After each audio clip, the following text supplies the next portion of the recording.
Hey everybody, I have another true story for you. I received a phone call this week from a potential client, and he was a referral from another friend of mine looking to refinance his mortgage. What I didn't know was the home that he has been living in for 8 years was his father's home, and that his father has passed away 8 years prior. So basically what happened is this. The father passed away. He and his two brothers inherited the home. He's the younger brother, so the older brothers allowed for him to live in the home and pay the mortgage for the last 8 years. However, he is a self-employed individual, and he had some issues during COVID like many people have faced.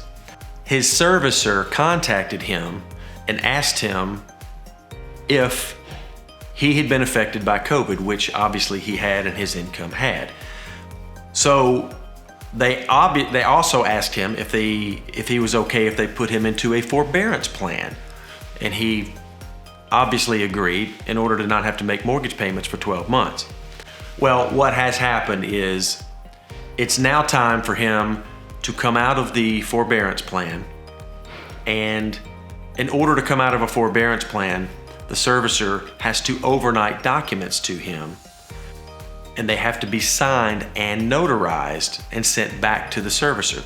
The problem is that the mortgage is still in his father's name, who's been deceased for 8 years, and if he signs those documents, it will be considered fraudulent, and that could be a federal charge against him. On top of that, the forbearance ended in March.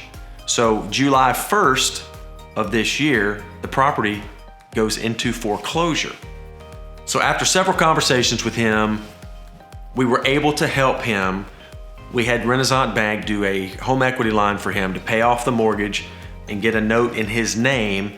And then within the next 12 months, we can refinance him out of that variable rate loan into a fixed rate situation. So the moral of this story is, if you or anyone that you know is going through a difficult life situation right now, be open and honest with your servicer and your lender. They're always going to help. They never want to see a negative or an adverse situation turn into a possible default on a mortgage. And we're always here. This is what we do. You can reach out to us anytime at the number below, and we can guide you and help you in any way possible. And we'll talk to you soon.